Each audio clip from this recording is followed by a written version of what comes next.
I was merely standing in the corner to relieve myself when a group of soldiers seized me and threw me into the death row of the Imperial Prison. It was all because during that moment I happened to be seen by Princess Cheng as she passed by. The Emperor flew into a rage and with a single decree cast me into this dungeon. On the day of my scheduled exile to the border, just as I was consumed by despair and ready to embrace death, a voice suddenly echoed in my mind. To my astonishment, I had awakened the slaughter god system. As long as I continued to slay my enemies, I would grow stronger. However, I was currently nothing more than a prisoner awaiting execution. Where could I possibly find enemies to slaughter so that I might level up? Before I could devise a plan, the cell door creaked open, unlocked by the jailer. He escorted a fierce-looking death row inmate who stepped inside with a menacing gait. The moment that prisoner saw me, he made a beeline for my position, and I knew deep down that something was amiss. Just as I attempted to rise and retreat, his hand clamped firmly onto my shoulder. "Are you Su Cheng? You have mistaken me for someone else. Stop playing games. With that wretched appearance of yours, I would recognize you, even if you turned into ashes. To think you dared to harbor designs on Princess Qingfeng. You certainly have guts." My heart shuddered violently. This man knew my background as clearly as the back of his hand. He was undoubtedly sent specifically for me. "Someone has paid to purchase your life. Watch your back in the afterlife." The moment he finished speaking, the man swung the heavy iron chains from his hand, striking down directly toward my forehead. My pupils constricted in shock. If that blow landed, would I not perish on the spot? Driven by the desperate instinct to survive, I narrowly dodged the attack. The chains smashed against the wall, leaving a deep indentation. Throughout the cell, the other death row inmates watched the scene with cold, indifferent eyes. Seeing that I had evaded his strike, the man grew furious and kicked out at me with immense force. I could not dodge in time, and the blow landed squarely in my chest, causing excruciating pain. As the agony radiated through my body and I was pushed into a corner, I resolved to stake everything on a final gamble. While he was still off balance, I lunged forward like a madman, ramming into him with all my might. The man was caught unprepared, and his entire body was sent crashing to the ground. "You want to take my life? Then I shall send you to meet your ancestors." I grabbed the cold iron chain, tightening it with all my strength around his throat. The red-eyed man struggled frantically. No matter how much he thrashed or kicked, I refused to let go. Only one thought remained in my mind: he had to die. I do not know how much time had passed, but the man finally stopped struggling, his breath fading away completely. I panted heavily. The overwhelming relief of having cheated death caused my hands to tremble uncontrollably. Suddenly, a cold mechanical voice echoed within my mind. "Congratulations to the host for eliminating an enemy. Kills confirmed, 1 attribute point." So this was the power of the system. Any being who harbored hostility toward me and was judged as an enemy by the system would grant me attribute points upon being defeated. I hurriedly opened my attribute panel to look at my pitifully meager stats. I did not hesitate for a moment. With the points I had just acquired, I poured them all into my constitution. The following second, a warm current flooded through my entire body. The stamina I had just exhausted was restored in an instant, and I felt even more vibrant and vigorous than before. I looked back at the attribute panel. This is excellent. Killing just one person has already made me stronger. If I were to kill a few more, wouldn't I be able to walk unimpeded through this place? My gaze swept over the other death row prisoners in the cell. All of them shuddered under my stare. None of them dared to meet my eyes, and I could not help but feel a sense of regret. It is a pity that these men hold no killing intent toward me, so they are not counted as enemies. What a waste of this rich source of experience. At this moment, footsteps echoed from the corridor, and I hurriedly wiped the blood from my face.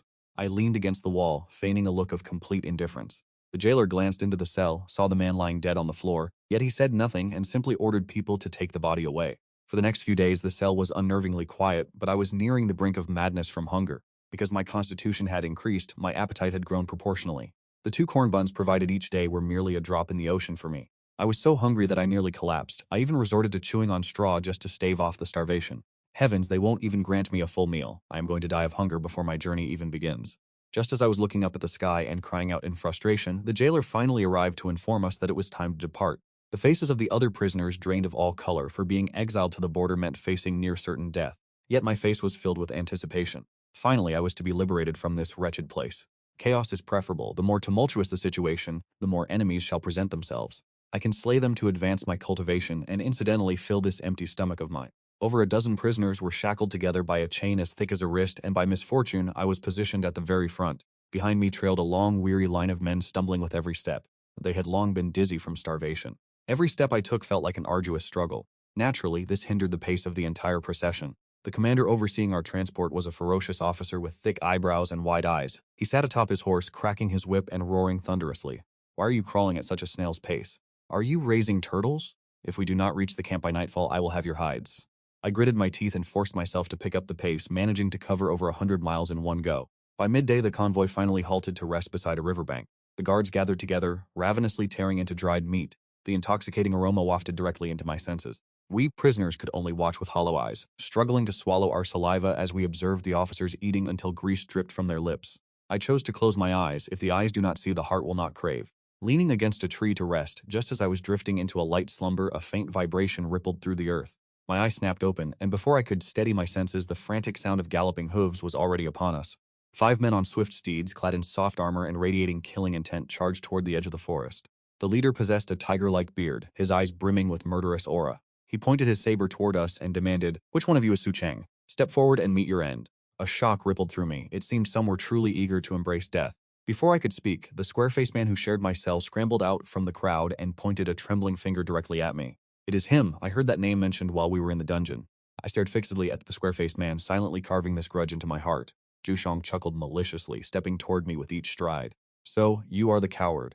Since that is the case, I shall send you on your way myself." As the words left his lips, the great blade in Jushong, I was chained alongside the others with no means of escape, leaving me no choice but to brace for impact by raising my shackled wrists. A crisp metallic clang rang out. My wrists remained unbroken, yet the chains binding them had been severed.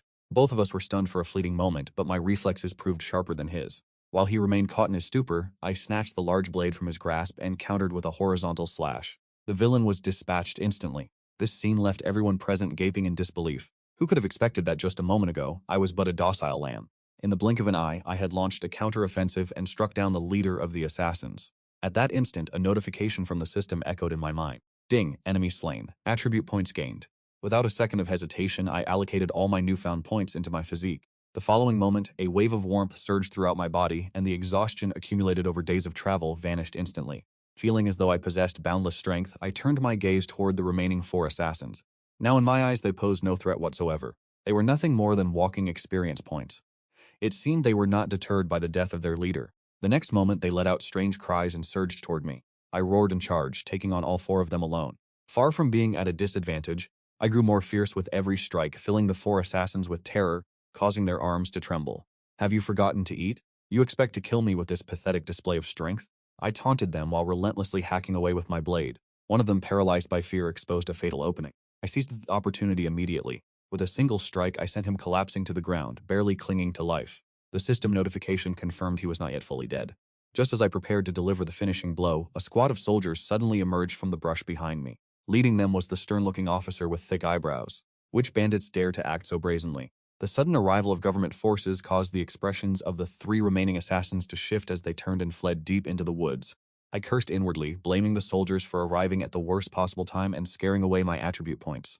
I turned my attention to the man on the ground and, with one final strike, pierced his heart. He intended to kill me. If he did not die, then I would. What other reason could there be? Who are they? Officer, I am just as confused as you are. Perhaps we should go down and ask them ourselves. The officer with the square jaw stared deep into my eyes, yet in the end he asked nothing further, only ordering his men to replace my shackles. In truth, he had observed the entire process from the shadows, and perhaps he wondered how could a prisoner starved for days like me possess the strength to slay a trained assassin. By nightfall, we were confined to the temporary holding cell of the post station. Everyone else was exhausted and slumped over, yet I remained alert and full of vigor. The others instinctively crawled away from me, especially the square-jawed man who had pointed his finger at me earlier, terrified of retaliation, so fearful that he dared not lift his head. The post station attendant brought in corn cakes. The group scrambled to seize them, but the square-jawed man dared not move. I stared fixedly at him, and he knew he had caught my attention. "Big brother, you have put all the cakes away." Driven by the attendant's urging, the square-jawed man could endure the hunger no longer. As he prepared to stand up to retrieve a cake, I rose as well. His face was filled with dread. You do not go too far? Too far? When you betrayed me, did you not think of going too far?" I raised my shackles and brought them down heavily toward him. The square-jawed man shrieked in agony, begging the attendant for help. Yet the attendant did not even glance back. He simply turned and walked away. The square-jawed man fell into immediate despair. The fear in his eyes slowly shifted into a crazed desperation. He realized that death was inevitable either way, so he decided to stake everything on one final gamble. Yet, the moment he lunged forward, he was sent flying by a single blow from me. Ding. Number of kills, 1. Attribute points rewarded, 0. 3. Available. Attribute points. The night passed without incident. The next morning, the attendant arrived to distribute the food on time. Strangely, this time, not a single person dared to touch any of it. Every prisoner watched me with wide, hollow eyes. The man who had been beaten the day before hunched his back and approached me with a fawning, flattering expression. "Big brother, please, you first." I stood stunned, then let out a cold laugh. "Are you lot not eating? If you have not eaten, we would not dare touch the food, even if we had the courage to do so." I did not stand on ceremony with them either. I pulled out 2 corn cakes and devoured them ravenously. Just then the thick-browed guard came to patrol. With a single glance he spotted the square-faced man lying on the ground. When did he perish? Who did this? No one in the cell dared to answer, only the sound of me chewing on my corn cake could be heard. The thick-browed guard stomped over to stand before me. Looking down from on high, he demanded, "How did he die?" "Officer, I was sleeping like the dead, I know nothing at all." "Then how do you to explain the blood on your shackles?" I raised my hands to inspect them. Sure enough, there were dried blood stains on the iron, even though these chains had only been replaced yesterday. For a fleeting moment I could not explain the origin of the blood. How truly strange. Why would there be blood on my shackles? Could it be that you replaced them with old ones for me? He glared at me. "Confess the truth." "Confess what?" "Every prisoner here is living with their head on the edge of a blade. Dying on the road is nothing unusual. Who knows, perhaps one day even I will meet my end." "Is that not right, officer?" The thick-browed guard stared at me intently, as if trying to extract the truth from my very expression. Finally he let out a cold huff and without another word turned and walked away. The troop continued their journey toward the frontier, lacking the reinforcement of the attribute from yesterday, and with not a drop of sustenance in my stomach. I found my steps growing significantly heavier. Every time I slowed my pace, the entire group was forced to slow down as well. The thick-browed guard seemed to move faster. Where has all that aggression from yesterday gone? I curled my lip in silence. Suppressing the rage within my heart, I quickened my pace. Truly, when one is forced to bow under low eaves, one must yield. When the sun reached its zenith, the escort party halted by a small stream to rest. The prisoners collapsed onto the ground, utterly spent. Just as I sat down to massage my aching legs, the scarred officer threw a water bucket into my lap. "Go fetch some water." Everyone was parched. "With these bindings so tight, how can I perform such labor?" "Untie him," the scarred officer commanded. The soldiers immediately stepped forward to remove my chains. However, he deliberately ordered 2 men to watch me closely. "Do not let him try any tricks." I carried the bucket toward the riverbank. As I returned with the water, the starving prisoners lunged forward like a pack of wolves. Before I could even catch my breath, the scarred officer blocked my path again, ordering me to go into the stream and catch some fish. "Do you not see that your brothers are starving?" "I will not go." "Such a trivial task is something you should do yourself." "You dare to defy me?" The atmosphere instantly froze to a breaking point. The scarred officer's hand rested heavily upon the hilt of his blade.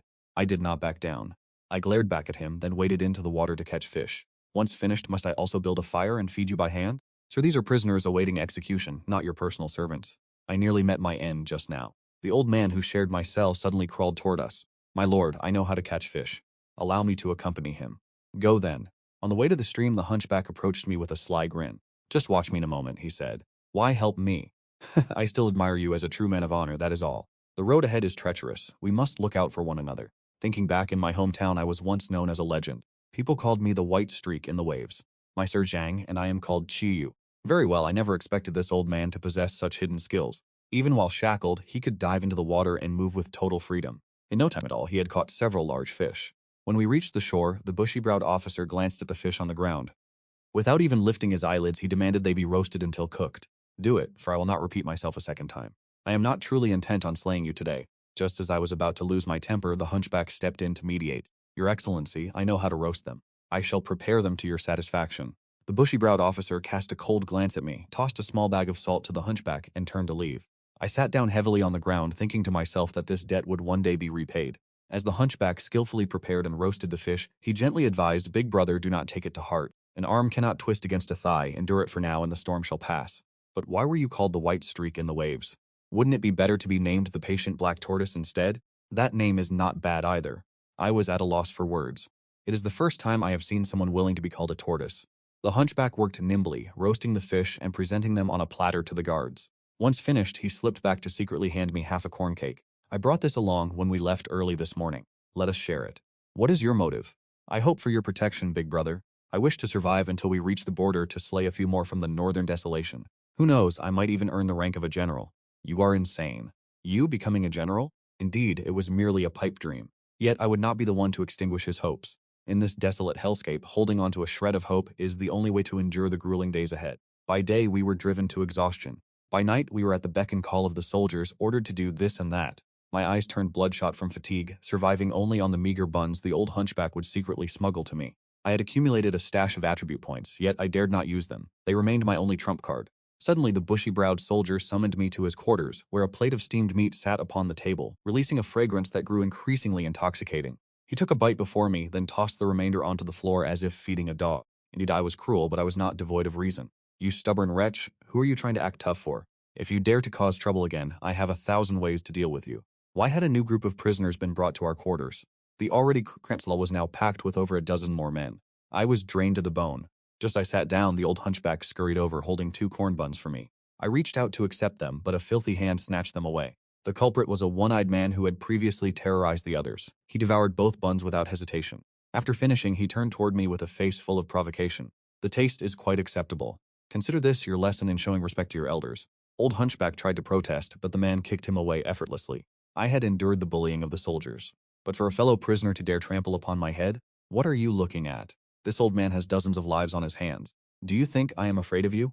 So, a killer thinks he is quite powerful, does he? The one-eyed man was incensed. His fist flew toward my face, yet I neither dodged nor retreated. I met his incoming strike with a punch of my own. A crisp sound of snapping bone echoed throughout the prison cell.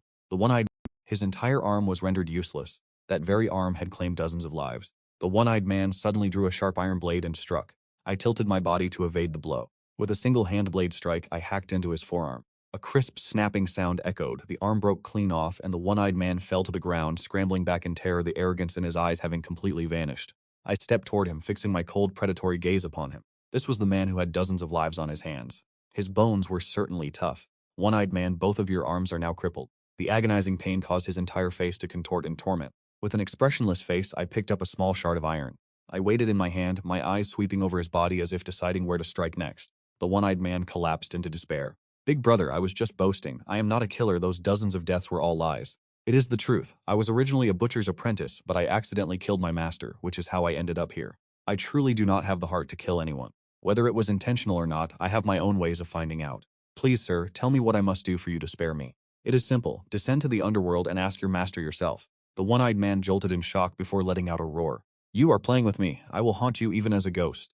With one fluid motion, I pierced his heart. The prison cell sank back into silence. Everyone looked at me, their eyes filled with the fear one reserves for a madman. Only old Yu looked on with a complex expression. He had never seen me act with such brutality before. I crouched in the corner, appearing perfectly indifferent. Are you finding my methods too severe? Big brother killing him saved us from 100 future troubles. From now on, no one will dare to provoke us again. No, I simply wanted to slaughter him. I did not think that far ahead. Brother Q went silent. Only knew that I had spoken the truth. The suppressed rage had been bottled up for too long. Finally, it found its release. I glanced at the attribute board. Physical constitution, talent, and the remaining attribute points waiting to be distributed. Though the points were few, the stifling frustration within my heart was finally vented. Early the next morning, the thick-browed officer arrived at the cell to conduct his patrol. The moment he stepped inside, he saw the one-eyed man lying dead, his body stiff. His expression darkened, yet he said nothing. He did not even offer breakfast. He ordered everyone to depart immediately. The entire group marched in silence. Not a single person dared to stir up trouble at a time like this. Although my stomach was empty, thanks to the system's support, my pace did not slow down in the slightest. The group stopped to rest at a small hill where several wild pear trees were laden with fruit. Though not fully ripe, the fresh, fragrant scent made everyone crave them. They certainly looked thirst-quenching, did they not? One reckless prisoner asked for permission to climb up and pick them. The thick-browed officer was unexpected. This time, that king of hell actually nodded in agreement. Upon receiving permission, the prisoners scrambled frantically up the hill. They stuffed their mouths until they were overflowing. In no time, everyone except for myself and the old hunchback had ascended the hill. This made the old man anxious. Big brother, look at those wretches. They eat half and throw away the rest. It is a waste of heaven's gifts. If you want them, just go. You thieving dog, let go of my pear. On the hill, only I remained, along with the thick-browed officer. Our eyes met, and the atmosphere seemed to freeze solid. Eventually, he stood up and began to walk toward me. You were the one who killed him last night, were you not? Are you trying to put on an act for me, claiming he stole my food? I would not dare. So you were born with a penchant for killing. That is correct. Since you enjoy killing so much, I shall ensure you survive until we reach the frontier, so you may kill to your heart's content. Explain yourself clearly. Huyong Camp is the place where you will be buried. What kind of place is Huyong Camp?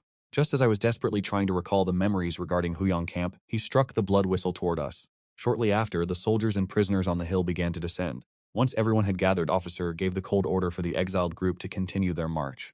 The prisoners, having eaten their fill of wild pears, seemed to walk with lighter steps. Old Vu, while walking cautiously, edged closer to me. Big brother, I apologize for not being able to secure any pears for you. It was all in vain. Have you ever heard of Huyong Camp? Big brother, why do you ask about that place? It is the Yama's palace for the condemned. No one who enters that place ever returns. How do you know? I am one who escaped from the Northern Desolation after all. The commander there is named Shangshan Hu. He uses prisoners as human shields. It has the highest mortality rate, but it also claims the most lives of the Northern Desolation enemies. In short, that commander is a madman. Old Vu's face turned pale. He swallowed hard, his voice trembling as he said, I pray we are not assigned there. Upon hearing this, I let out a laugh. That actually sounds rather appealing. It suits me perfectly. I am telling the truth. In that place, one can kill openly, and even better, one is killing the people of the Northern Desolation. Old Vu looked at me as if I were a lunatic, but seeing the fervor in my eyes, he fell silent. Indeed, for one who delights in slaughter as he does, it is paradise. The officer riding his horse looked down at me with cold eyes. The corner of his mouth curled into a chilling sneer. Wait until you enter Huyong Camp. You will find the time to weep soon enough. 1 month later, the troop arrived at the northern frontier. A frigid wind carrying the stench of blood rushed into our faces. That is the scent of a battlefield. The further north we traveled, the more corpses we encountered. There were Imperial soldiers, Northern Desolation barbarians, and those wearing the garbs of the condemned. Most had already been decapitated. The prisoners dared not lift their heads, fearing they were looking at their own futures. Even old Vu became reticent. A few days later, before a military camp, the officer unchained him. I patted his shoulder, and he slumped forward without turning back, walking heavily toward the encampment. That receding shadow felt like a final farewell. The remaining men followed me toward the Huwei barracks. With only a few men left in the detachment, the thick-browed officer pointed his whip in a single direction. The other death row prisoners looked at me and sneered, as if I were already a dead man. I walked forward, my expression devoid of emotion. Along the way, the thick-browed officer threw a bundle toward me. I opened it to find salted beef meant for me to consume in the next life. I let out a cold laugh and tossed it back without changing my expression. The officer caught the beef, the murderous intent in his eyes deepening. He has some backbone. This is the final trial. If I had eaten it, I might have entered the barracks as a normal recruit. But since I refused, the only path left leads to the Huwei barracks to face my death. That is exactly what I desire. I am that man. The thick-browed officer bound my hands and feet tightly before going to sleep himself. In the middle of the night, the dense thunder of hooves awakened me. Since my physical constitution doubled, my senses have become sharper than those of a nocturnal beast. Do not move. It is the Huyong cavalry. Untie me, or we all die. Impossible, the chains will be exposed. The thick-browed officer hurriedly pinned me down. We both lay motionless in the brush, not daring to draw a full breath. The sound of hoofbeats drew closer, shaking the earth, and I grew anxious. As we struggled, the sound of the hooves began to fade. I let out a sigh of relief. Now can you untie me? They have all left. What are you still laughing about? What if they turn back? Keep your cursed mouth shut. Before the words left his lips, a shout rang out. Who is hiding over there? The thick-browed officer's face turned ghastly pale. I, too, stopped my cursing. Damn you, these barbarians never truly left. Are you going to keep laughing, or have you decided to die together? The thick-browed officer gritted his teeth and pulled out the key. As soon as the chains were unlocked, the shadows returned. Under the moonlight, I could clearly see their massive frames, standing like towers of iron. Old Hu was not wrong. These men from the northern wasteland are as sturdy as bulls. Standing before the northern wastelanders, I felt as small as a chicken. I swallowed hard. I thought to myself that I was certainly doomed this time. The curved blades of the northern wastelanders reflected a cold, lethal light. In that moment, I saw three men, three figures as imposing as towers, their muscles rippling like granite. They had not yet discovered me. Just as I was calculating my escape, that madman of an officer suddenly drew his blade and charged. Why are you just standing there? I cursed under my breath, but I had no choice but to follow. Damn you. The officer's heavy blade collided with the curved steel of his opponent. I lunged forward like an arrow released from a bow. He was jolted by the impact, leaving his back exposed to the northern Wastelander. The disparity in their strength was overwhelming. Quick, add points, add points. Reason for failure. The host is too single. Ancestor, your host is about to die. If I perish, no one will ever find a wife for the system again. Points added successfully. On the other side, two northern wastelanders swung their blades toward me, their power surging through their bodies. I tightened my grip on the chain, and rather than retreating, I advanced. I threw a punch directly at the curved blade. The two northern wastelanders were forced back 3 steps while I stood firm as a mountain. The thick-browed officer stared in stunned silence, his technique falling into chaos. How can a Central Plains person possess such immense strength? Go ask the king of hell in the underworld. I am in no mood to waste words on bandits who have fallen victim to other bandits. The chaotic melee ensued. Although I possessed raw strength, the lack of a suitable weapon meant I could not swiftly subdue them. The thick-browed officer standing nearby roared out, "Finish this quickly, do not let it drag on. Hand me your blade. Catch." The heavy saber whistled through the air as it was tossed toward me. I snatched it from the air, spun around, and delivered a downward slash that snapped the enemy's blade in two. The northern wasteland warrior's face contorted in terror. Before he could react, I had already severed his head with a single strike. System notification: 1 kill recorded, attribute points awarded. The remaining northern wasteland warrior charged forward with bloodshot eyes, and driven by my own killing intent, I struck him down, cleaving both man and blade in two. The thick-browed officer stood agape, thinking to himself, is this even a fight? It was nothing short of a brutal slaughter. The final northern wasteland warrior realized the situation had turned dire and fled. He whistled sharply, and a black stallion surged forward, ready for him to gallop away. Damn it, he's going to summon reinforcements. You think you can escape without my permission? Realizing I could not outrun the horse, I stopped, channeled all my strength, and hurled the heavy saber in my hand. The long saber pierced through his back. Fresh blood sprayed into the air, yet he did not fall, remaining slumped over the horse's back as it vanished into the night. The thick-browed officer fumed with rage, cursing that the enemy had managed to escape. The system chimed with another kill count, but I simply brushed off my hands, calm and composed. That which is marked for death shall perish regardless. It is 90% certain. We traveled through the night, and by the next morning, we finally encountered a patrol of Imperial cavalry. They directed us toward the Huyong Camp. Those cavalrymen stared at me with strange expressions, as if they were looking at a corpse that had crawled over the hill. Arriving at the Huyong Camp, I had barely reached the entrance. The stench of blood was so thick it nearly made me retch. The gate's crossbeam was adorned with rows of hanging northern wasteland skulls. Some had already begun to rot, and crows were busy picking at the scraps of flesh.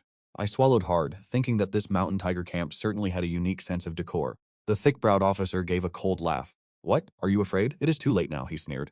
"Afraid of what, exactly?" The two guards at the gate blocked my path upon hearing that I was a death row prisoner. Another one throwing himself forward to serve as a meat shield. I wonder how many strikes a body like that can withstand. Forget it, the previous batch is already dead. Get inside the barracks. Miserable screams echoed throughout the area. The prisoners were bound to stakes, their flesh flayed and torn apart. Stop, stand still, and do not cause trouble. The officer led me to a dark and damp chamber. After speaking, he shoved me inside and locked the door. The room was pitch black. I tripped the moment I stepped inside. I looked down and realized it was a stiff, lifeless corpse. So that is why the previous messenger never delivered the letter. He had died right here. The officer returned, cursing under his breath as he dragged the corpse away. The cell plunged back into darkness. I leaned against the corner of the wall, thinking that this place truly lived up to its grim reputation. Even the prison cell came with a pre-supplied corpse. Exhausted, I drifted into a hazy sleep. In my slumber, I suddenly heard the cell door creak open and the officer appeared at the threshold. "Do you regret it?" I rubbed my eyes. I did not understand why he would suddenly ask such a question. Regret what? Ah, never mind. He nodded without saying another word. He turned around, preparing to leave. Wait, throughout this entire journey, why did you not kill me? Why should I kill you? Is there not someone who wishes to take my life? Do you wish to know who it is? Listen closely. The dead have no need to know. Surely that cannot be it. You are on the verge of death. Do you take me for a transparent corpse? Furthermore, stop trying to tempt me with salted beef. I do not eat beef. Or perhaps I still owe you a blade. I shall return a better one to you next time. The prison guard's footsteps marched on without pause. A faint, subtle smile tugged at the corner of his lips. As I stepped out of the prison cell, I opened the system interface while alone. This truly is a land for leveling up, to have accumulated this much in only a few days. The remaining attribute points total 1.7. I waited until nightfall when several men, covered in blood, entered without so much as a glance at me and each found a place to sit. Finally, a withered old man appeared, carrying a lantern, his clothes remarkably clean. "Oh, we have a newcomer with such soft skin and tender flesh. What crime did you commit?" The old man smiled craftily and sat beside me, ignoring the past. "My name is Tuthon, but here we do not use names, we use aliases. You may call me Lean Wolf." I chuckled softly. "Then you may call me Foolish S. Foolish S, that is interesting. Where is everyone going?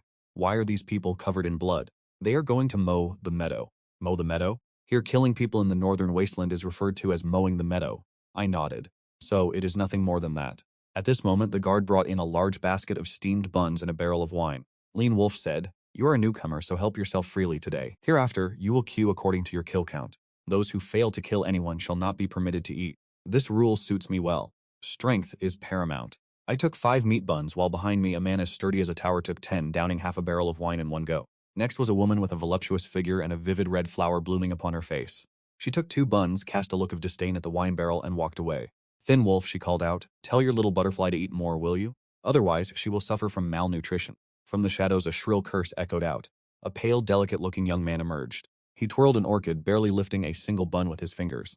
I felt goosebumps rise on my skin and decided to keep my distance from such an effeminate fellow. Finally, there was a child with a hair lip, draped in a black cloak. He dove headfirst into the basket, devouring the food voraciously, while Thin Wolf explained, "Do not be afraid, he is a good child. It is just that he has a rather ravenous appetite." I swallowed my bite of bun. Indeed, this was a gathering of formidable characters, none of them ordinary. Thin Wolf began his introductions while drinking his wine. That giant, he gestured, was once the young master of a Jiangnan gang. His entire faction was wiped out, while Butterfly escaped from a pleasure house. When she kills, the flower on her face blooms as brilliantly as a fluttering butterfly. As for the one who twirls the orchid, he is a relative of a prince. Because he bewitched the prince's daughter, he was sent here. The orchid twirler protested, "It was she who bewitched me." "Is that so?" He shrieked in protest. "His kidneys are weak." To have weak kidneys in a place like this, he truly is a talent of his own kind. Which child is the most wretched? His master was an evil cultivator who forged him into this monstrous state. He killed his master, but unable to escape, he remained here. As for me, I am merely an old man who plays with poisons. Butterfly laughed coldly, saying, if this old poison master calls himself normal, it is enough to make one die of laughter. The orc, fearing that I might be poisoned. I was startled. It turned out the expert right beside me was the one called Skinny Wolf, chuckling to himself. Do not listen to their nonsense. You likely entered because Princess Ching Feng took a fancy to my treasure, did she not? Skinny Wolf spat out a mouthful of wine. The figure known as Butterfly laughed from within the shadows. Skinny Wolf nodded in agreement. If that is the case, then you have truly been wronged. The one who is truly wronged and suffering is me. Tell me, what kind of skills do you possess? I enjoy killing. From now on, leave the killing to me. Very well, I shall grant your request. The night passed without incident. The following morning, the soldiers brought over a basket of steamed buns. Everyone lined up according to the rules, and I consciously took my place at the back. Skinny Wolf handed me 5 buns. Kid, I saved these for you. Huh? I looked at the boy's basket in surprise. He nodded. As we were eating, the door opened. Everyone hastily swallowed their buns and followed. A man with a goatee entered. Everyone hastily swallowed their buns and followed. The man with the goatee led us to a barracks filled with weaponry. He handed Skinny Wolf a booklet containing several pages. Is everything all right? The northern region has been unstable these past few days. Investigate the map. What are they planning to do? A bounty of 1 merit point for capturing one alive. 2 merit points, Skinny Wolf. Take this newcomer along with you. The man with the goatee left after finishing his instructions. I was dazed. Skinny Wolf, what kind of secret jargon are you all using? Lean Wolf chuckled, saying we would know soon enough. Everyone finished their preparations and readied themselves for departure. No sooner had Lean Wolf finished speaking than everyone began to move. The burly man picked up a mace, its spiked head as large as a person, and hoisted it onto his shoulder. I watched, stunned. That mace must weigh several hundred caddies, must it not? Old Bai, despite his frail appearance, picked up a pitch-black iron rod. The way he stroked it gave me goosebumps. Hu Di took a long whip covered in backward-facing barbs. I shook my head, thinking that it was no surprise she hailed from a pleasure house. Even her weapons were exquisite. Only the young boy remained. He walked to the weapon rack, embraced a box, and made his way to Lean Wolf's side. I pointed at the box and asked, is that your weapon? What is inside it? Lean Wolf laughed from behind me. Ha, that box belongs to this old man. It is filled with interesting trinkets. As for the boy, he has no need for weapons. The boy raised his hand and flicked his fingers, his razor-sharp nails glinting as if to tell me, those are my weapons. I nodded. Then looking around, I began to select my own weapon. My gaze was immediately drawn to a large saber. I picked up the saber and examined it closely, my suspicions growing stronger. How could there be 2 blades so identical in this world? Do you fancy it? It was placed on the rack only yesterday. It suits you well. Where did this saber come from? Who knows? He picked it up yesterday, Lean Wolf said, pointing to the boy. I understood. It seemed highly likely that this was the saber belonging to the thick-browed officer. Little did I expect it would find its way back into my hands. Such is the mysterious nature of fate. I hoisted the saber onto my shoulder, and the others finished their selections as well. With everyone armed, we stepped out of the command tent together. Outside the tent, a bald man stood on the open ground. Behind him stood a squadron of guards, standing in perfect formation, their killing intent soaring to the heavens. Upon seeing us emerge, the bald man turned back and waved his hand. Depart. The bald man leaped onto his horse, taking the lead of the formation. Skinny Wolf led a few men to follow the bald-headed man. As Hu Yujun trailed behind them, I fixed my gaze upon the bald man and softly Skinny Wolf, why is there a monk in the military camp? The moment I finished speaking, a sudden burst of killing intent surged from the bald man. Yet, accompanied by Skinny Wolf's low chuckle, that murderous aura vanished without a trace in an instant. Do not speak nonsense. He was born that way and has no connection to the Buddha whatsoever. I nodded, refraining from asking any further questions. Nevertheless, whether by intent or mere habit, my gaze kept drifting toward that bald head. Until the sun pierced through the morning mist, I was forced to narrow my eyes. The light reflecting off that bald head was far too blinding. At this moment, the bald man came to a halt, dismounted his horse, and stepped before Skinny Wolf. Yesterday, 3 Beihuang scouts were discovered here. It is unknown from which direction they arrived. By the time we reached this location, they were already dead. 2 of them perished right here. Their skulls had been split open. Skinny Wolf nodded. The bald man promptly vaulted onto his horse and continued the journey. The penal battalion marched for another half a day. This time, the bald man stopped beside a small pool of water. He did not approach the water, but pointed his whip at it, stating that 3 scouts had once watered their horses here. Afterward, they fled toward the east. Our men lost their trail. They crossed a marshland and suddenly increased their speed. Our men could not keep pace. Skinny Wolf nodded again and said, "You wait here, let us go investigate." The bald man nodded in agreement. Skinny Wolf immediately led me and the others away from the main group. By the time I looked back, the bald man was nowhere to be seen. I then asked them, "Are you not afraid that we might flee?" The others did not bother to answer my question, as if it were a foolish inquiry. Only Skinny Wolf chuckled and replied, "You wish to run? Where could you possibly go? Does the Empire have need of you, or does Beihuang have need of you?" I felt if I were to flee, I would become a wanted fugitive within the Empire and a pariah in the northern wastelands. I gazed up at the vast pale sky, a heavy gloom settling in my heart. The world is so expansive, yet there is nowhere for me to go. If you wish to escape, you may leave this instant. We shall report upon our return that you have perished. However, if you are captured by them, we shall all perish together." I let out a sharp laugh. "You truly underestimate me. I came here to kill, and until I have sated my bloodlust, I am going nowhere." The man called Soy gave a satisfied nod and said, "There are 2 guards ahead. You and Shen Yaoyao go eliminate them." The cold-faced man rolled his eyes, seemingly resigned to the nickname Shen Yaoyao. I looked left and right, filled with doubt. Where are the guards? Why do I see nothing? I do not see them either. I heard it speak. The thin man said, pointing toward the youth beside him. I asked curiously, when did it speak? Why did I not hear anything? It spoke when you were laughing earlier. He pointed toward the front and held up 2 fingers. I was so astonished my jaw nearly hit the ground. Heavens, such a thing is actually possible? On the battlefield, one must be observant. You must not only watch for the enemy, but also coordinate with your comrades. These are things you should learn to do first. I crept forward together with Shen Yaoyao. Sure enough, it was not long before we spotted 2 horses grazing ahead. The horses of the Northern Wastelanders have neither saddles nor bridles. At a glance, they appear to be wild horses, but their masters are usually nearby. Fearing that I might fail to spot the Northern Wastelanders, Shen Yaoyao went so far as to point out a small pit beside the thorn bushes, signaling that the Northern Wastelanders were hiding there. I nodded to Shen Yaoyao, and together we flanked the pit from both sides. While escorting the Northern Wastelanders, I covertly added points to my attributes. Attribute allocation successful. Remaining attribute points. 1. A wave of warmth instantly flooded my entire body. This is a sensation that no ordinary food could ever provide. I licked my lips, tightened my grip on the blade, and charged forward. In the distance, Weakling was slowly approaching the pit, but he suddenly jolted in surprise. Was he not supposed to sneak up on them? Why was this fellow rushing in headlong? Weakling intended to retreat immediately. As the plan changed, he decisively abandoned his comrade. The main performers were observing both me and Weakling. Their expressions remained completely indifferent. The gaunt wolf continued to chuckle. The large man and the young boy paid no attention at all. Of the group ahead, only Hu Dai was muttering softly to herself. He looks average enough, I suppose. It is a pity that he is so reckless. The gaunt wolf chuckled again. Do not be so quick to judge. Wait a moment and see for yourself. The situation on the battlefield can shift in the blink of an eye. Weakling was hurriedly retreating, while I was rushing headlong into the fray. By the time Weakling turned back with his iron staff in hand, he heard a miserable scream echoing from the distance.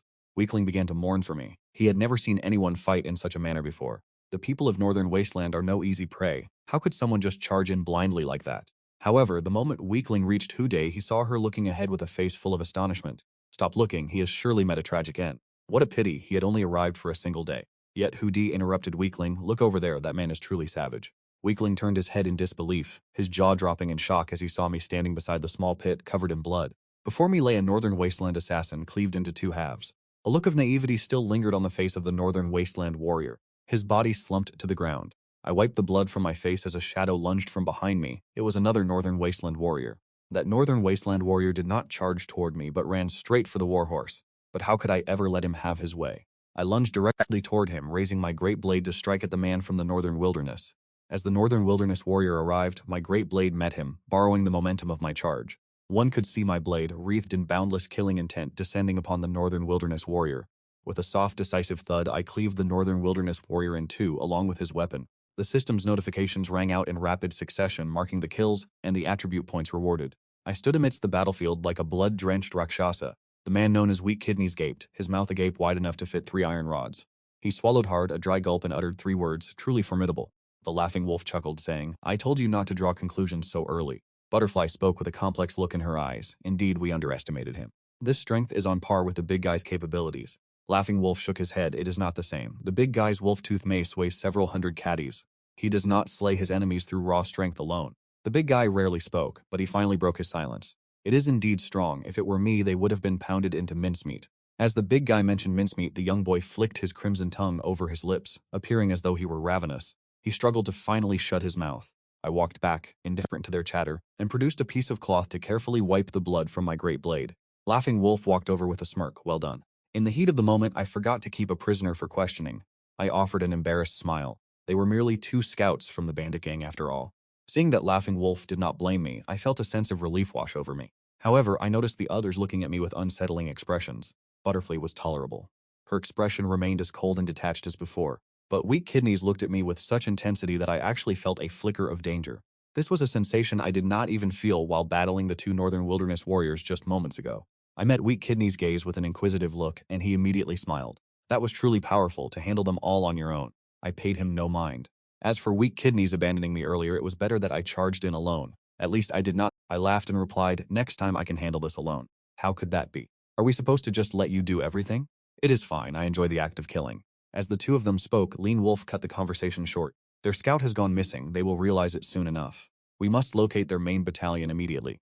Everyone nodded and continued on their journey. This time, they no longer needed to grope blindly in the dark, for if a Beihuang scout had appeared, their main battalion could not be far away. Based on standard experience, Beihuang scouts usually patrol within a few miles of the main battalion, so Han would encounter the main force before long.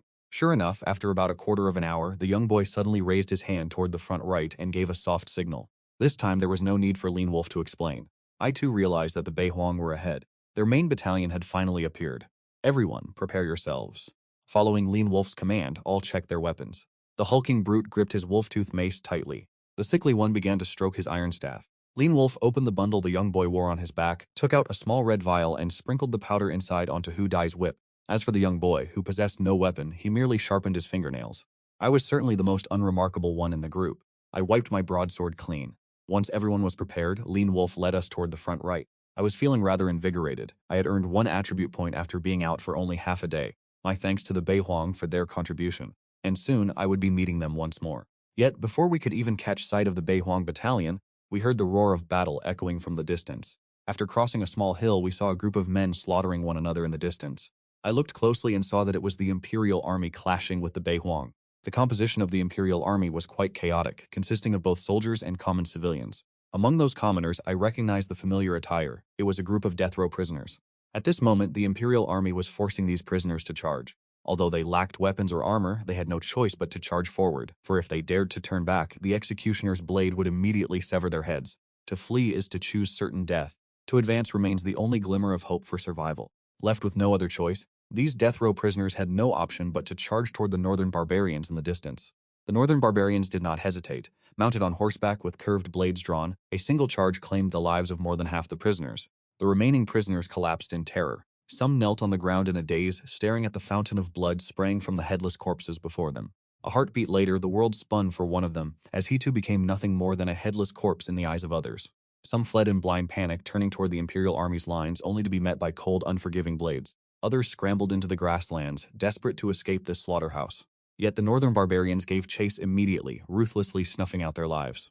Before the Northern barbarians, the prisoners were no better than straw. In mere moments, nearly all had been decimated. I stood atop the ridge, watching it all in silence. Had I been an ordinary man, I would surely be lying amongst those corpses by now. At this moment, the Imperial soldiers below finally began to stir.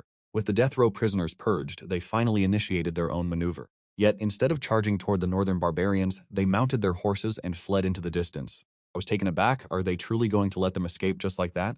Was it not supposed to be their turn to charge? For a mere pittance of silver a month, who would risk their life so recklessly? With their expendable human shields wiped out, their natural reaction was to retreat. Now it is our turn. Remember, keep their junior commander alive. A savage roar erupted from a side. I saw the giant swing his massive arm, grabbing the small youth beside him and hurling him forward with immense force. The youth let out a strange, shrill cry midair, landed gracefully, and sprinted toward the Northern barbarians on all fours. The giant behind him displayed unnatural valor, covering several meters with every stride. He swung his wolf-tooth mace as if it were as light as the willow-thin man's staff. While I marveled at the sheer absurdity of these two, a piercing laugh suddenly echoed in my ears. I jumped in shock.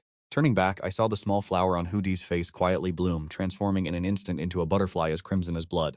Then Hudai fluttered after the two men as if she were a true butterfly.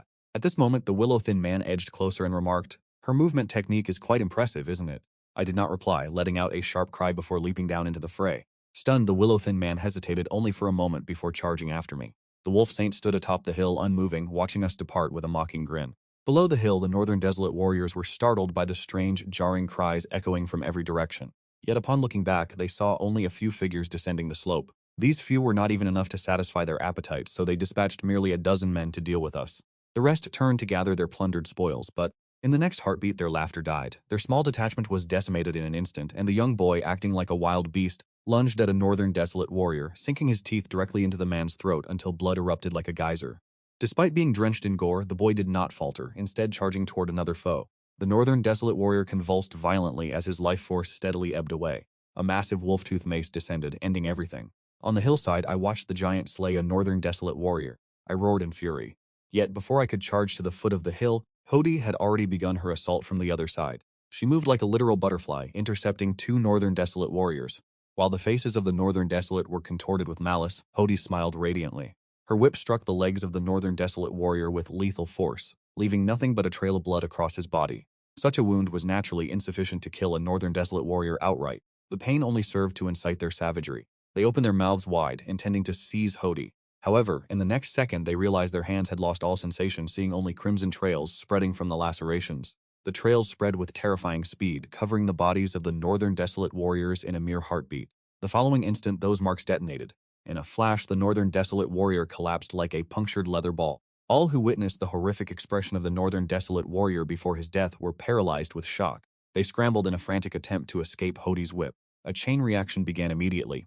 Those surrounding Hody collapsed onto the earth. They writhed in agony across the ground. Yet death descended upon them nonetheless. Those surrounding Hody fell to the ground. They rolled in agony, but death claimed them all the same. It was then that I finally arrived at the fray. I raised my great blade, striking directly at the nearest Northern Desolate warrior, but it was too late. Before my blade could make contact, the warrior had already breathed his last. Hearing no notification, I let out a roar and charged toward the remaining Northern Wastelanders. By the time I descended, the giant and the youth had already dispatched several of them. One specialized in delivering the finishing blows, while the other provided the lethal follow-up. Their speed was truly remarkable. I finally understood why the giant had been ranked first when we claimed our rations. As for the youth, who stood at the end of the line, it turned out all the easy targets were being saved for him. I was consumed with envy. Yet there was nothing I could do, for the giant and the youth worked with impeccable coordination. I could not intervene even if I wanted to. On the other side, the whip in Hody's hand moved with blistering speed. Anyone struck by her lash was withered by the wolf's venom, reduced to nothing more than a puddle of putrid blood. By the time my heavy blade arrived, the target was already long dead. I could not secure a single kill. I shouted in frustration, "You have killed them all." Suddenly, I spotted a Northern Wastelander in the distance, far enough from the giant and Hody that he had been spared for the moment. I immediately let out a strange shrill cry. Ha ha ha ha. Like a wolf descending upon a sheep, I lunged straight at the Northern Wastelander. Just as I excitedly raised my blade to strike the man's head, an iron staff flew from nowhere, striking him squarely in the skull. I stood there, dumbfounded, and traced the trajectory of the staff to find the culprit, only to see the weak-kidneyed one grinning at me. How was that? I told you I wouldn't let you face them alone next time. I spat at the weak-kidneyed one, cursed at him, and lunged toward another Northern Wastelander, leaving him behind in his tracks, where he stood scratching his head. Clearly, he had just helped me, so why wouldn't I accept his favor? I had no time to dwell on the weak-kidneyed one. I was maddened with frustration. There was so much experience to be gained on this battlefield, so why had I not managed to claim any for myself? I could not help but mutter inwardly that these people were truly monstrous, leaving not a single opponent for me. Seeing that the Northern Wastelanders were nearly wiped out, I felt utterly helpless. I glared at the main force of the Northern Wastelanders and charged toward them with a roar, while my companions had already finished collecting their spoils, preparing to withdraw. Their target this time was none other than the Imperial Army's provisions. Because the Northern Wilderness warriors do not carry rations when campaigning, they rely entirely on pillaging for their sustenance. In the northern border, the only things the Northern Wilderness forces pillage are the citizens of the Empire. Thus, they frequently emerge to wreak havoc. This method not only secures them food supplies, but also serves to harass the Imperial populace. Truly, it is a method that serves two purposes at once. The leader of the Northern Wilderness detachment is named Borgi. This time, leading several dozen men, he seized several carts of grain without breaking a sweat. Bringing the provisions back would mean the successful completion of his mission. Yet, just as he had defeated the Imperial escort team, several figures charged down from the mountains. Initially, Borgi did not take them seriously, dispatching only a few men to intercept them while covering the main unit transporting the supplies. However, as soon as he had finished his arrangements, Borgi discovered that nearly all of his subordinates were dead. There was even an Imperial citizen charging straight toward his main unit. Borgi was immediately overcome with rage. The Imperial dogs have grown quite bold. Borgi kicked his heels into the ground and his warhorse surged directly toward me. He swung his curved blade, intending to end my life in a single strike. I was anxiously seeking experience when I suddenly saw one of the Northern Wilderness soldiers charging straight toward me. I was overjoyed. Here is experience delivering itself right to my doorstep. I vowed not to let him escape. With that thought, I picked up my pace. Borgi's warhorse drew closer and closer. I raised my heavy blade. He raised his curved blade in response. I let out a crazed laugh. He wore a savage sneer. A sound of impact rang out. Our blades collided with one another. I was prepared to witness his curved blade snap in two. Yet the reality left me disappointed. After this clash, the opponent's curved blade remained completely unscathed. He too was stunned. His blade was a precious weapon bestowed upon him by his tribal chieftain. Never before had a blade of the Empire failed to shatter its target. So why was this time any different? Both warriors shared the exact same thought. The opponent is formidable, his physique is tempered, and his blade is keen. I have always held my enemy in high regard. In the past, a single strike from me could shatter the arm of an ordinary man. Yet that northern barbarian on horseback remained unscathed, and Bayer himself was equally confident in his own strength. Furthermore, he possessed the immense advantage of his warhorse's momentum. This strike should have surely dealt a heavy blow to the Imperial soldier. However, reality proved otherwise. The opponent stood his ground, not retreating a single step, and for a fleeting moment, astonishment flickered in both of their eyes. If the blade cannot break, then I shall strike the man himself, for flesh cannot be as hard as steel. My blade did not deviate, carving a straight path toward his throat. He too sought to leverage the force of my strike to knock me from my mount. Yet upon seeing the cold glint of my blade, he suddenly withdrew his hand and leaned backward. Although I failed to wound him with this strike, I had gained the upper hand in positioning. The previously balanced scales of power began to shift. But this change was short-lived as Bayer reined in his warhorse to face me once more, his momentum restored. I licked my lips. This is a powerful foe. He is unlike any ordinary northern barbarian. If I can slay him, I will surely gain a significant amount of attribute points. The killing intent in his eyes surged as well. It had been a long time since he had encountered a true master of the Empire. If he could eliminate the man standing before him, it would undoubtedly be a heavy blow to the Empire. All that had transpired until now was merely a probe. The true lethal strikes were yet to come. His physique is indeed powerful, but that is not his most lethal technique. His killing move is a relentless chain attack. If the first strike misses, he relies on his formidable physique to deliver a follow-up slash. He calls this move the returning horseblade, and countless Imperial soldiers have perished under it. He is supremely confident in this technique. What I rely on most is not my brute strength, but the system, as our current cultivation levels are evenly matched. With him in mind, I invested my points, and a powerful warm current instantly surged through my entire body. Attribute points successfully allocated. My current physique has reached 40, with no points remaining. I kept only 2 points in agility. I poured all the remaining points into my physique. In the very next second, I felt as if that power was immense. It was completed in the blink of an eye. My body has undergone a transformation, returning to its true state. It was as if nothing out of the ordinary had occurred. Yet, I knew that I was fundamentally different from the person I was moments ago. Previously, I was merely twice as strong as an ordinary man, but now I am 5 times stronger. Furthermore, this increase is not a simple matter of multiplication. My overall combat prowess has experienced a profound leap-like growth. This instantaneous change went completely unnoticed by him. At that moment, his mind was occupied solely by his ultimate technique. The others took no notice of me. Each was busy with the slaughter, their eyes only assessing the broader scope of the battlefield. Only one person, in the instant I changed, had sensed it. Perhaps it was the lean wolf standing upon the pile of corpses. No, that could not be. I miscalculated. While the lean wolf was muttering to himself, Boer had already spurred his warhorse to charge toward me. I grinned, accelerating at a speed far beyond before, his pupils constricted. How could the opponent's speed have increased so drastically compared to moments ago? I closed in, nearing his warhorse.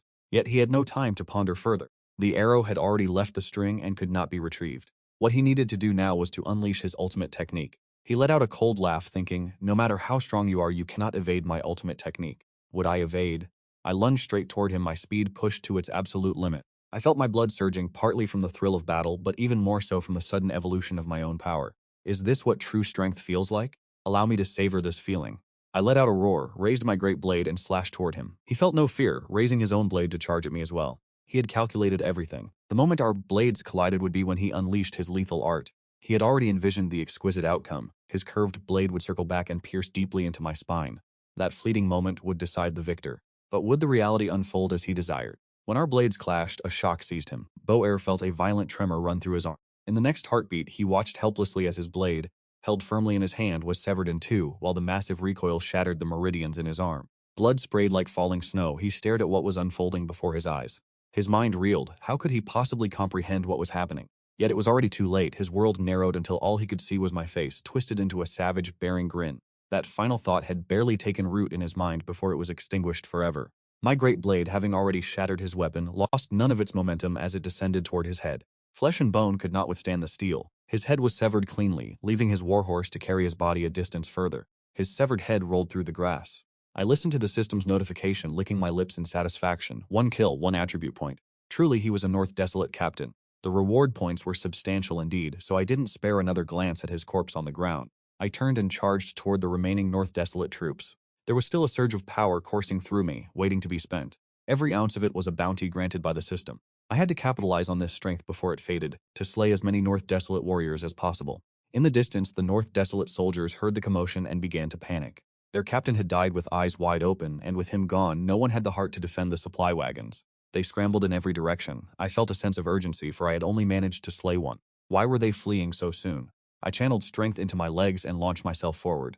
Raising my great blade high, I swung down with precision, striking the back of a fleeing North Desolate soldier. The man couldn't even let out a cry before his soul returned to the eternal heaven. I laughed aloud in my exhilaration. I immediately set my sights on another target. However, the rest of the North Desolate soldiers had already mounted their horses and scattered in retreat. As I cursed their cowardice, frustration burned within me. Suddenly, I spotted a figure hiding near the supply wagons. Ha! A straggler. Without a second thought, I lunged forward, raising my blade to strike his back. The figure seemed to sense the movement behind him. He stumbled in his panic, then turned around in terror. It was an old man with a face etched in deep wrinkled lines. I did not spare him simply because of his age. On the contrary, I exerted my strength to grant him a swift end. The old North Desolate man was paralyzed with fear. The wrinkles on his face contorted as he squeezed his eyes shut to await his fate. In that final perilous moment, a wolf's howl echoed from the distance. Keep him alive, we still need him for the report. I halted my blade in midair. However, the powerful blade aura struck the head of the northern barbarian elder, and with a single agonizing cry, he collapsed to the ground. I did not bother to check the elder's condition. Since I did not hear a notification from the system, I concluded that he was not yet dead.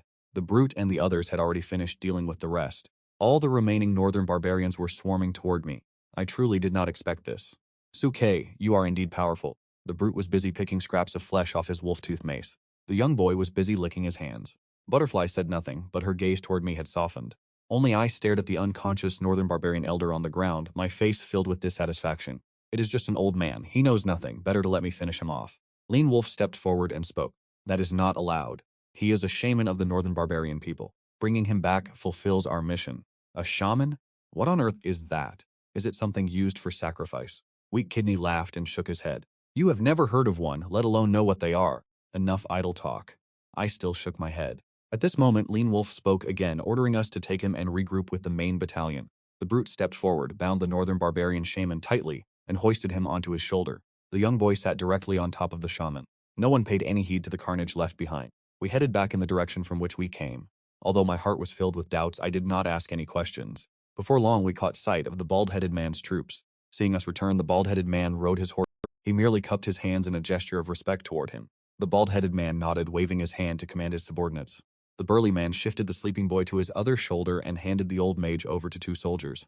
The bald-headed man continued to lead the way while the thin wolf-like man guided us from behind. With the two soldiers escorting the North Wilderness mage, the troop advanced slowly toward the Huyong garrison. We departed at dawn, and by the time we returned, the sun had already begun to set. The evening glow stretched across the grasslands, bathing them in a brilliant golden hue. I squinted as I glanced back. The bald man's head was still shining brilliantly in the distance. From my side, the voice of the man with the weak kidneys echoed, "How could someone your size possess such immense strength? What kind of cultivation technique do you practice? Or were you born with natural strength like that burly man? You look so frail and withered, yet who would have guessed you are full of muscle? It is truly surprising." The man with the weak kidneys seemed to be having a fit, rambling incessantly in my ear. At first, I offered a few replies, but later I simply pretended to be deaf to endure it. This man asked far too many questions. For every one answer you give, he follows up with two more. These endless questions were beginning to drive me mad. Finally, I reached my breaking point. I turned to ask Ho-Deep, "Is he always this talkative?" "He was talkative even before his kidneys became weak," Ho-Deep replied, shaking his head. I was stunned.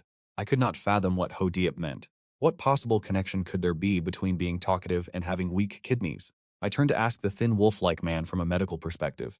Is there any correlation between excessive talking and kidney deficiency? It depends on who he is speaking to.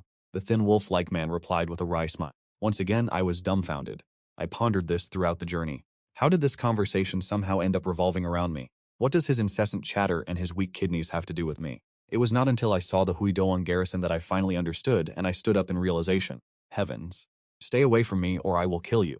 I sprinted away from Shen Yao's side as if my life depended on it. Shen Yao did not grow angry, he merely chuckled, a strange grin plastered on his face. Only now did I realize why Shen Yao had been so attentive toward me. As it turns out, he has taken a liking to me. From the moment I first laid eyes on that man, his frail appearance suggested he harbored peculiar inclinations. While I remained vigilant against Shen Yao, the main troop finally entered the Huyong military camp. The scenery within the camp remained exactly as it was when we departed this morning, save for the now vacant stakes where the Beihuang captives had been held. I glanced up to see blood dripping from the horizontal beam of the Huyong gate. I curled my lip in disgust. It seemed that everyone here, from the top down, was far from normal. The bald man had remained silent throughout the journey into the Huyong camp, and he finally appeared to relax. He had accompanied us on this trip without lifting a finger. Was his only purpose to monitor Lean Wolf and his men? I found his presence truly redundant. The bald man led everyone toward the main tent. Seeing that we had all entered, he let out a sigh of relief and ordered his subordinates to disperse. The soldiers of the Huyong camp obeyed the command. With a thunderous clamor, they scattered. Lean Wolf ushered us into the tent. Everyone began placing their weapons on the racks, though Shen Yao lingered as he stowed his iron staff, displaying an unsettling sense of attachment. It sickened me. I pondered to myself. Just then, the old man with the goatee walked in from outside, looking as cold as frost. Everyone in the tent turned their gaze toward him. He sat heavily into the chair behind the desk and retrieved a small ledger. The goatee-wearing elder exhaled a breath and slowly asked, "Well, did you capture a high-level mage? Good, you have completed the task." The elder then withdrew the same small ledger from beneath the desk that he had possessed that morning. I could not tell what he was writing upon it. Now that a mage has appeared, I fear there are even greater figures lurking in the shadows. As for that medicinal powder, be honest, give me my share. Lean Wolf turned around, retrieved a white vial from a container, and placed it upon the desk.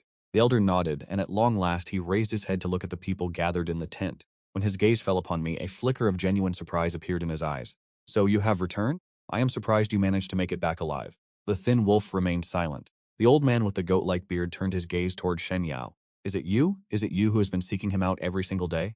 Shen Yao said nothing, but my brow twitched involuntarily. The old man with the goat-like beard seemed to view me as some sort of paramour and was about to speak when the thin wolf interjected. "He is quite capable. We shall take him with us next time. He has interesting ideas." The old man with the goat-like beard nodded, then turned his gaze back to me. This time his eyes held 3 parts scrutiny and 7 parts curiosity. "Since that is the case, what is it that you desire?"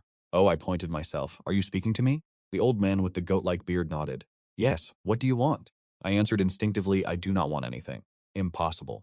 Everyone here possesses something they covet. Some seek vindication, some desire freedom, some yearn for peace, and others wish to claim the lives of their enemies. What is it that you want? I understood. The old man with the goat-like beard was speaking the truth. I fell into a moment of silence before replying, "I wish to kill. Beyond that, I desire nothing else." The old man with the goat-like beard stared at me for a long time before chuckling, "Indeed. I had thought you wanted Princess Qing Feng." My expression darkened. It seemed this old man was well aware of my background. The old man with the goat-like beard then produced a ledger from beneath the table, opened it to a page, and looked up, asking, "Whose name do you intend to write?" I did not need to think. "Shuka." "Shuhei?" K as in foolish or knave. The old man with the goat-like beard took his brush and inscribed the 3 characters Shuke onto the paper before saying, "From this moment on, you must accumulate 1,000 merit points. Once you have accumulated," I subconsciously asked, "What does this have to do with your previous question?" The lecherous old man chuckled, saying it had nothing to do with it at all. I was merely curious. I was helpless. I had truly thought the previous matter was of great importance, yet it turned out to be nothing more than a joke by the lecherous old man.